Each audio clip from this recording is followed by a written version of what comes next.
Hi hello അസ്സലാമു അലൈക്കും welcome back to Thalassery kitchen ടാൻ. നമ്മൾ ഇന്ന് ചെയ്യുന്നത് നമുക്ക് എളുപ്പത്തിൽ ചെയ്തെടുക്കാൻ പറ്റിയ ഒരു നെയ്പത്തിരിന്റെ റെസിപ്പിയാണ്. അപ്പൊ ഇതെങ്ങനെ ചെയ്യുന്നതെന്ന് നോക്കാം. അതിനു വേണ്ടിയിട്ട് ആദ്യം തന്നെ തേങ്ങന്റെ ഒരു അരവൊന്ന് റെഡിയാക്കി എടുക്കാനുണ്ട്. ഞാനിതാ മിക്സിന്റെ ചെറിയ ജാറിൽ തേങ്ങ എടുത്ത് വെച്ചിന്. ഇതിപ്പോ ഒരു 1/4 കപ്പ് തേങ്ങ ഉണ്ട്. അതിലേക്ക് 1.5 ടേബിൾ സ്പൂണ് പെരിഞ്ജീരകം ചേർത്ത് കൊടുക്കുക. പെരിഞ്ജീരകം എന്ന് പറഞ്ഞാൽ നമ്മളെ ഫെനൽ സീഡ്. പിന്നെ അതിലേക്ക് ഒരു വലിയ ഉള്ളിന്റെ ഒരു 1/4 ഭാഗം ചെറുതായിട്ട് കട്ട് ചെയ്തിട്ട് അങ്ങനെ ചേർത്ത് കൊടുക്കാം. പിന്നെ ഇത് അരക്കാൻ ആവശ്യമായിട്ടുള്ള വെള്ളം കൂടി ചേർത്ത് കൊടുക്കാം. ഇതങ്ങനെ ഫൈൻ ആയിട്ട് പേസ്റ്റ് ആയിട്ട് അരച്ചെടുക്കണ്ട, ചെറുതായിട്ടൊന്ന് ഒതുക്കി എടുത്താൽ മാത്രം മതി. ഇനി അതവിടെ മാറ്റി വെക്കാം. ഞാനിതാ ഒരു ബൗളില് 3 കപ്പ് അരിപ്പൊടി ചേർത്ത് കൊടുക്കുന്നുണ്ട്. അരിപ്പൊടി ഇതിപ്പോ പത്തിരിപ്പൊടിയാട്ടോ എടുത്തത്. നമ്മളെ ഒറോട്ടിന്റെ എല്ലാം പൊടി ഇതാ ഈ ഒരു പൊടിയാട്ടോ ഞാൻ എടുത്തത്. അപ്പൊ നിങ്ങൾ ഏതാ പത്തിരിപ്പൊടി എടുക്കലെന്ന് വെച്ചാൽ അതങ്ങനെ എടുക്കാം. അതിലേക്ക് അതിനാവശ്യമായിട്ടുള്ള ഉപ്പ് ചേർത്ത് കൊടുക്കാം. എന്നിട്ട് നല്ലോണം തന്നെ ഒന്ന് മിക്സ് ചെയ്ത് കൊടുക്കാം. പിന്നെ നമ്മൾ നേരത്തെ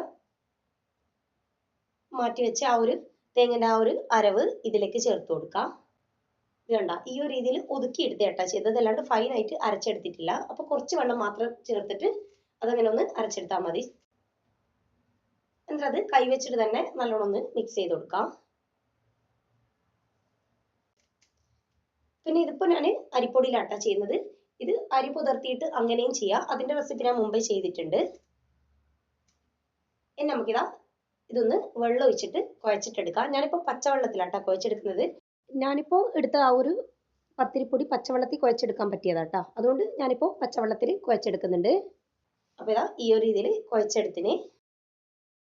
അപ്പൊ ഇതാ ഈ ഒരു രീതിയിൽ സോഫ്റ്റ് ആയിട്ട് കുഴച്ചിട്ടെടുക്കാം. വെള്ളം നോക്കി നോക്കിയിട്ട് അങ്ങനെ ഒഴിച്ചു കൊടുക്കാം. നമുക്ക് കയ്യിൽ വെച്ച് ഉരുട്ടാൻ പറ്റുന്ന ആ ഒരു രീതിയിലേക്ക് കുഴച്ചിട്ട് അങ്ങനെ എടുക്കാം. എന്നിട്ട് ഇതാ ഇതൊന്ന് പരത്തി എടുക്കാൻ വേണ്ടിയിട്ട് ഞാനിതാ ഈ ഒരു രീതിയിലുള്ള പ്ലാസ്റ്റിക്കിന്റെ ഷീറ്റ് ആട്ടോ എടുത്തത്.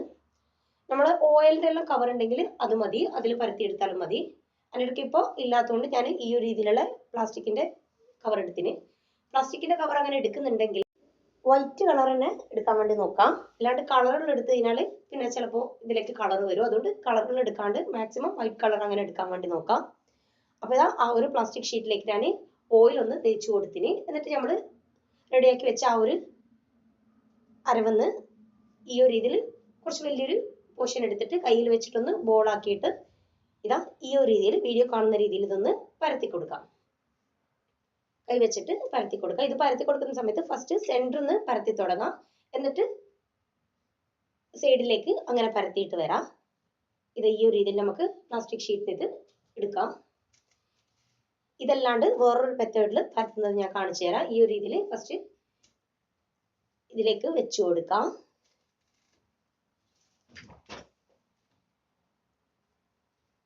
എന്നിട്ട് ജസ്റ്റ് ഒന്നിങ്ങനെ ഒന്ന് ക്ലോസ് ചെയ്ത് കൊടുക്കാം. എന്നിട്ട് നമ്മുടെ പ്ലേറ്റിന്റെ ആ ഒരു ബാക്ക് സൈഡ് കൊണ്ട് ജസ്റ്റ് ഒന്നിങ്ങനെ പ്രസ് ചെയ്ത് കൊടുക്കാം.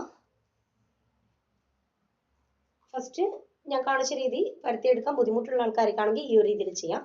ഞാൻ ഫസ്റ്റ് കാണിച്ച ആ ഒരു രീതിയിലാട്ടോ പരത്തിയെടുക്കല്.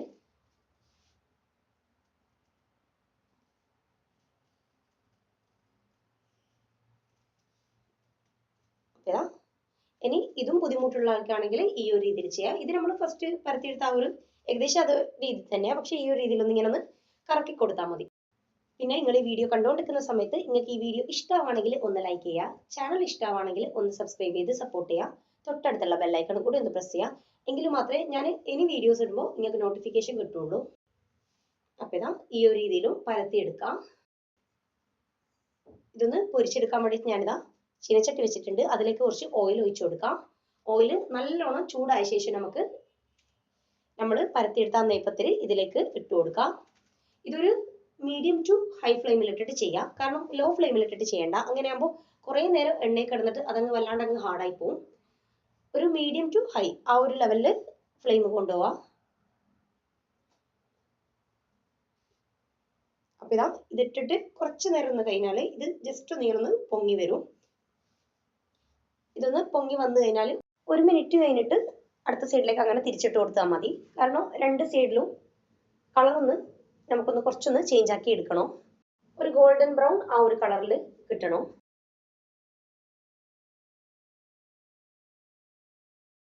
പിന്നെ ഞാൻ നേരത്തെ പറഞ്ഞ പോലെ അരി പുതിർത്തിയിട്ട് ചെയ്ത റെസിപ്പി ഞാൻ മുമ്പേ ചെയ്തിട്ടുണ്ട്. അപ്പൊ അത് വേണമെങ്കിൽ അതൊന്ന് കണ്ടു നോക്കാം. ഇത് കുറച്ചുകൂടി എളുപ്പത്തിൽ നമുക്ക് അരിപ്പൊടി വെച്ചിട്ട് ചെയ്യുന്ന രീതിയാട്ടെ ഇപ്പം കാണിച്ചത്. അപ്പം നമ്മുടെ നെയ്പത്തിരി റെഡി ആയിട്ടുണ്ട്. ഇതെല്ലാവരും എന്തായാലും ഒന്ന് ട്രൈ ചെയ്ത് നോക്കാം, ഫീഡ്ബാക്ക് പറയാം. പിന്നെ ഈ വീഡിയോ ഹെൽപ്പ് ആവും എന്നുള്ളതായിരിക്കും ഒന്ന് ഷെയർ ചെയ്ത് കൊടുക്കാം. അപ്പൊ ഇൻഷാ അല്ലാഹ് വേറെ വീഡിയോ ആയിട്ട് കാണാം.